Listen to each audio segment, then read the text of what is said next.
오늘 아침을 여는 말씀은 고린도전서 15장 50절의 말씀입니다. 형제들아, 내가 이것을 말하노니 혈과 육은 하나님 나라를 이어받을 수 없고 또한 썩는 것은 썩지 아니하는 것을 유업으로 받지 못하느니라. 할렐루야. 오늘 말씀을 통해서 주님의 뜻을 깨닫는 지혜와 또 기도의 응답을 누리는 은총이 우리 모두에게 넘치게 될 줄을 믿습니다. 지금까지 살펴본 고린도 교회의 문제는 파당이 나뉘어지고 도덕 윤리적으로 무너지고 성적으로 타락하는 등 많은 문제가 있었습니다.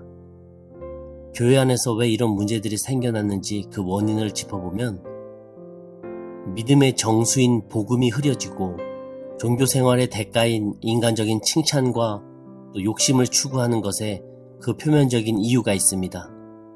그런데 더 깊숙이 그 원인을 근본적으로 살펴보면 무엇을 발견할 수 있는가?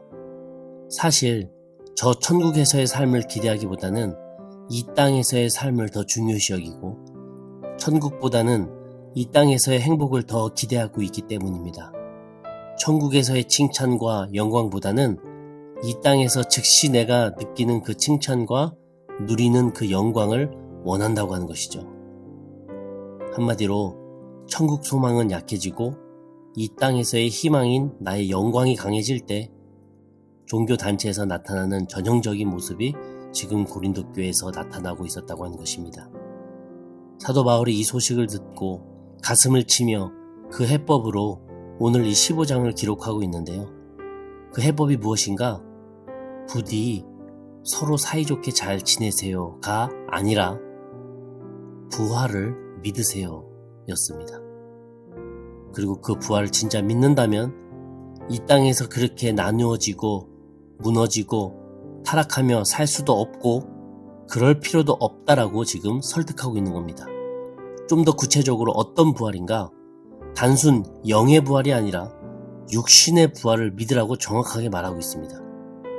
많은 목회자들과 신학자들이 지금도 조심스러운 것 중에 하나가 바로 죽은 이 육신의 부활에 관해서 어떻게 풀어 설명해야 되는가라고 하는 부분인데요. 왜냐하면 아직 예수님께서 재림하지 않으셨고 예수님 이후에 그 육신의 부활을 경험한 자가 없기 때문에, 그래서 영의 부활을 소재로 비유적으로 설명할 때는 많이 있지만 실제 육신이 어떻게 어떤 방식으로 언제 부활하는가를 설명할 수 있는 사람은 드뭅니다. 사도 바울도 마찬가지예요. 분명 우리 육신이 부활할 것이다. 예수님께서 그러하셨듯 부활할 것이다 라고 말을 합니다. 그런데 어떻게 어떤 방식으로 우리의 육신이 부활할 것인지를 15장에서는 기록하고 있지 않습니다. 비유적으로 51절부터 54절까지 표현하고 있는데요. 보라, 내가 너희에게 비밀을 말하노니 우리가 다 잠잘 것이 아니요 마지막 나팔의 순식간에 호련히 다 변화되리니 나팔 소리가 나매 죽은 자들이 썩지 아니할 것으로 다시 살아나고 우리도 변화되리라. 이 썩은 것이 반드시 썩지 아니할 것을 입겠고 이 죽을 것이 죽지 아니함을 입으리로다. 이 썩을 것이 썩지 아니함을 입고 이 죽을 것이 죽지 아니함을 입을 때에는 사망을 삼키고 이기리라고 기록된 말씀이 이루어지리라. 솔직히요, 헷갈리는 표현입니다. 뭔가를 돌려서 지금 나타내고 있는 비유적인 표현이에요. 근데 정확히 모르겠어요. 근데 한 가지 확실한 것은 52절에 나와 있는 것처럼 나팔 소리 날 때 죽은 사람이 썩지 않는 몸으로 다시 살아나는 그 부활을 하게 될 것이라고 말하고 있습니다. 정확히 어느 나이 때의 몸으로 부활을 하게 되는 것인지, 장사 지낼 때 신체의 일부가 없는 사람은 어떻게 부활하게 되는 것인지, 또 매장이 아니라 화장한 사람은 어떻게 부활하는 것인지 몰라요. 그렇게까지 바울도 정확하게 기록은 하지 않습니다. 근데 한 가지 확실하게 우리가 믿는 것은 예수님께서 육신의 부활을 하셨듯 마지막 때에는 죽은 자들이 분명히 육신의 부활로 일어나게 될 것이다라고 우리는 믿습니다. 그리고 그 부활의 신앙을 붙잡고 이 고린도 교인들이 부디 저 천국에서의 나의 삶을 기대하고 저 천국에서의 삶을 준비하면서 지금 이 땅에서 살아가자고 바울은 당부하고 있는 거예요. 우리도 지금 이 땅에서의 행복이 우선일 때가 많지 않습니까? 천국을 안 믿는 건 아닙니다. 천국을 믿습니다. 근데 그 천국이 내 눈에 보이지도 않고 정확히 어떤 곳인지 또 아무도 정확히는 모르기 때문에 자연스럽게 이 땅에서의 나의 바램과 나의 욕심에 매달릴 때가 많아요. 그렇다 보니까 또 자연스럽게 옆 사람과 부딪히고 싸우고 등지는 관계까지도 가게 됩니다. 자연스럽게 그렇게 흘러가더라고요. 그럴 때 바울이 우리에게 당부하고 있는 것은 이 땅이 아니라 천국에서의 삶을 기억하라라고 하는 것입니다. 부활한 그 이후에 내 삶을 기억하라는 거예요. 그럴 때 지금 나의 선택과 나의 방향이 달라질 수 있다는 거예요. 이게 바로 부활신앙이라고 하는 것입니다. 그걸 고린도 교회 성도님들에게 강조하고 있습니다. 오늘 바울은 50절에 꽤나 무서운 엄포도 놓습니다.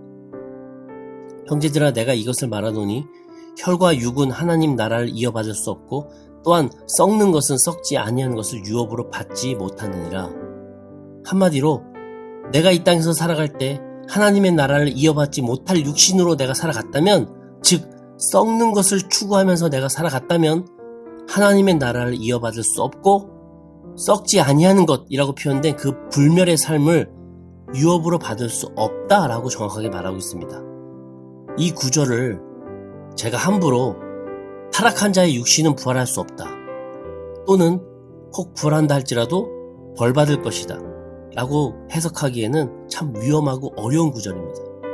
그러나 확실한 것은 말씀 그대로, 기록된 그대로 하나님의 나라를 이어받을 수 없는 것은 확실합니다. 여러분 참 무서운 말 아닙니까?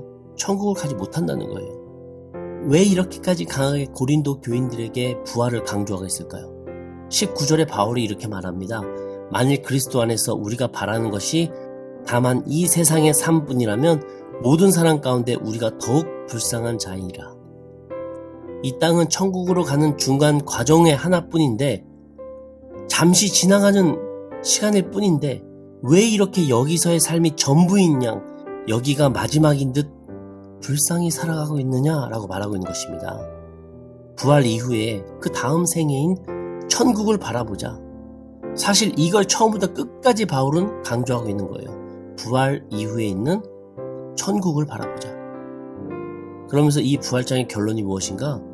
예수님께서 친히 육신의 부활을 보여주셨듯 우리도 역시 반드시 마지막 날에는 주님께서 주님의 방식대로 주님의 능력으로 우리를 부활시키실 것이니 신앙생활의 핵심에서 벗어난 것에 집중하지 말고 서로 나뉘어 싸우며 정죄하지 말고 세속적인 믿음으로 신앙이 변질되지 말고 적당히 좋은 게 좋은 거라고 신앙생활 하지 말고 결론적으로 58절에 이렇게 말합니다.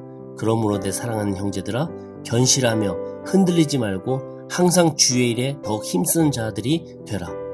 이는 너희 수고가 주 안에서 헛되지 않은 줄 알미라. 아주 간단하면서도 참된 진리는 58절에 나와 있는 것처럼 이 땅에 사는 동안 견실하게 복음 굳게 붙잡고 믿음 흔들리지 않고 언제나 주님의 일에만 열심을 내면 그 노력은 절대로 헛되지 않도록 주님께서 다 기억하신다라고 하는 겁니다. 이 말씀이 부활장의 결론이었어요.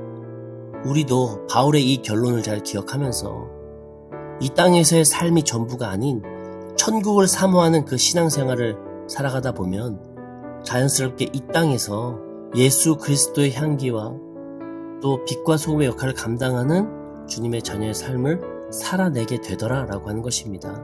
그러니 사도 바울이 말하고 있는 것은 이 땅에서의 삶이 전부가 아니라 내 몸이 부활하여 예수님 직접 만나게 될 그때를 사모하며 지금 내가 거룩하고 신실하게 주님 기뻐하시는 신앙생활을 하자고 말하고 있는 것입니다.